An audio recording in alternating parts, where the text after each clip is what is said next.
பாத்திரத்தை அடுப்பில் வச்சு இப்போது நான் 3/4 டம்ளர் எள் எடுத்திருக்கேன். அதை கழுவி சுத்தம் பண்ணி எடுத்திருக்கேன்.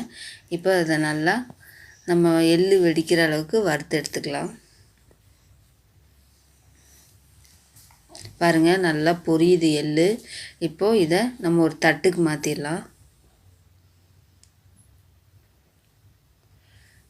ஒரு பெரிய பிளேட் வச்சு அதில் மாற்றிக்கலாம். ஆறட்டும் போது பாருங்கள், இது ஆறட்டும்.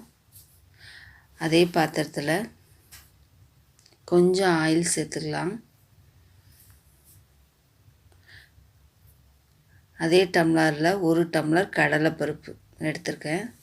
இப்போ அதையும் நம்ம நல்லா பொன்னிறமாக வறுத்துக்கலாம்.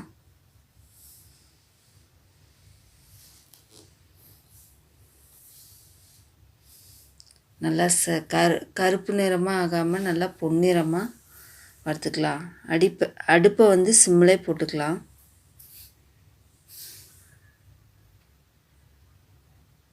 பாருங்கள், இதுவும் வறுபட்டுருச்சு.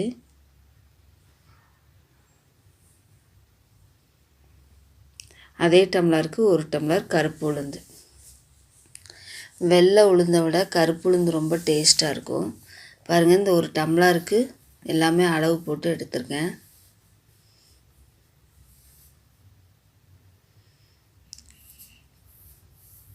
நல்லா பொரிஞ்ச உடனே இதையும் நம்ம மாற்றிடலாம்.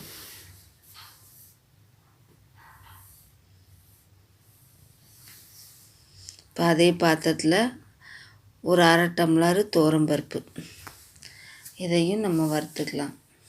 கொஞ்சம் ட்ரையாக இருந்துச்சுன்னா இல்லை கொஞ்சம் ஆயில் சேர்த்துக்கலாம். நம்ம ஆயில் சேர்த்து நம்ம வறுக்கும்போது கொஞ்சம் இதாக இருக்கும்.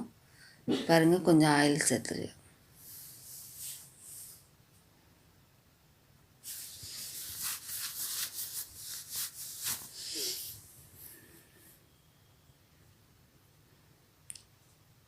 நல்லா வறுபட்டுச்சு.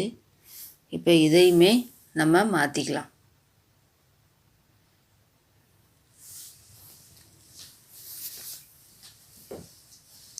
ஒரு கை கருவேப்பிலை, ஒரு பிடி கருவேப்பிலை எடுத்துருக்கேன். அதையும் நம்ம நல்லா வறுத்து எடுத்துக்கலாம்.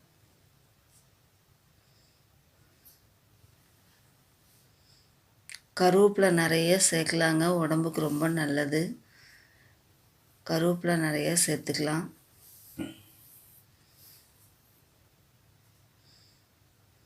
பாருங்க, கருவேப்பிலையும் நல்லா வறுத்துட்டோம். இதையும் நம்ம மாற்றிடலாம்.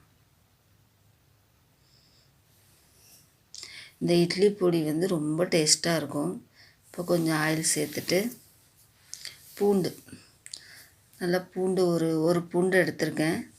அதை அப்படியே நம்ம அதையும் வறுத்து எடுத்துக்கலாம். இப்போ வறுத்துட்டோம். இதை மட்டும் நம்ம பூண்டை தனியாக எடுத்து வச்சிடலாம்.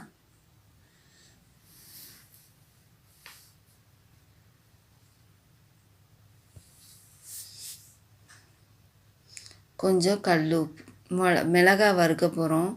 நமக்கு ரொம்ப கமறல் வராமல் இருக்கிறதுக்காக கொஞ்சம் கல் உப்பு போட்டு வறுக்கிறோம். இந்த மாதிரி நீங்கள் வறுக்கும்போது உங்களுக்கு நெறி ஏறாது.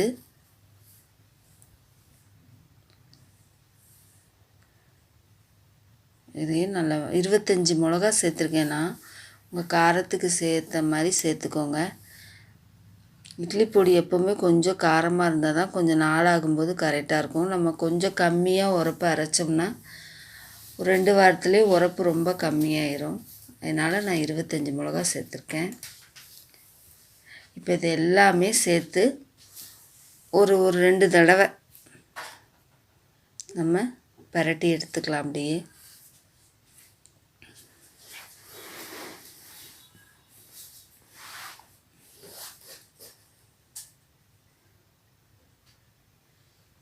பாருங்கள், எல்லாமே ஒன்று போல் வறுத்துட்டோம்.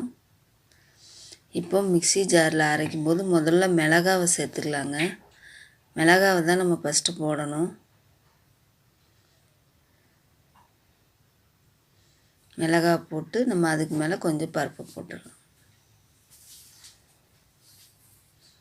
ரொம்ப நைஸாக அரைக்க வேண்டாம், கொஞ்சம் குறையாக இருந்தால் இந்த மாதிரி அரைச்சி எடுத்துக்கலாம்.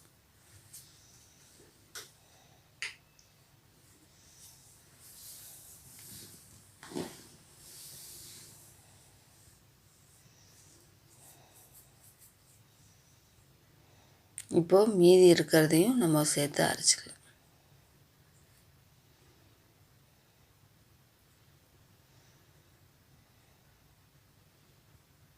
கொஞ்சம் பெருங்காயம் சேர்த்துக்கலாம். பாருங்கள், இதையும் அரைச்சிட்டோம்.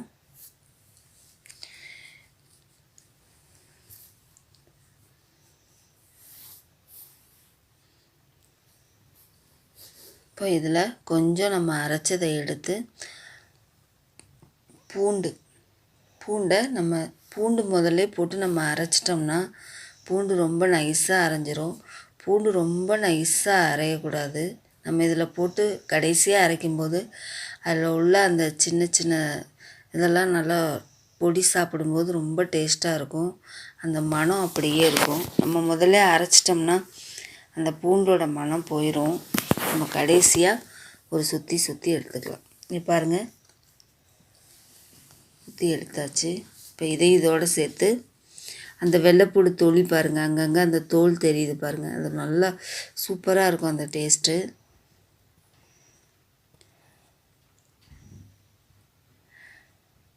இப்போ பாருங்கள், நம்ம அரைச்சிட்டு வந்துட்டோம். நம்ம சூப்பரான இட்லி பொடி ரெடி ஆயிடுச்சு. ரொம்ப மணமாக இருக்கும், ரொம்ப டேஸ்ட்டாக இருக்கும். நான் இதில் உப்பு ஆல்ரெடி சேர்த்துட்டேன், அது உங்கள்கிட்ட காமிக்கல. பாருங்கள், சூப்பரான இட்லி பொடி ரெடி. இது நல்லாயிருக்கும். நம்ம ஒரு சம்பளத்தில் போட்டு எடுத்து வச்சோம்னா அது பாட்டில் இருக்கும். இங்கே பாருங்கள், நம்ம சம்பளத்தில் போட்டுட்டோம். ரொம்ப டேஸ்ட்டாக இருக்கும், ரொம்ப வாசமாக இருக்கும் இந்த இட்லி பொடி.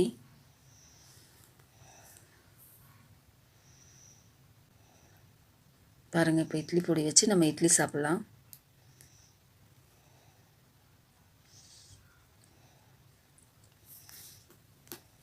நீங்களும் இந்த இட்லி பொடி செஞ்சு பாருங்கள்.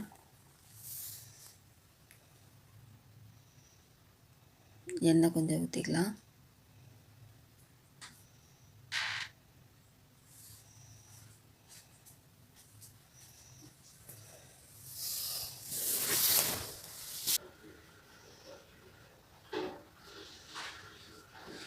அவ்வளோதாங்க, நம்ம இட்லி பொடி ரெடி. அடுத்த வீடியோவில் பார்க்கலாம்.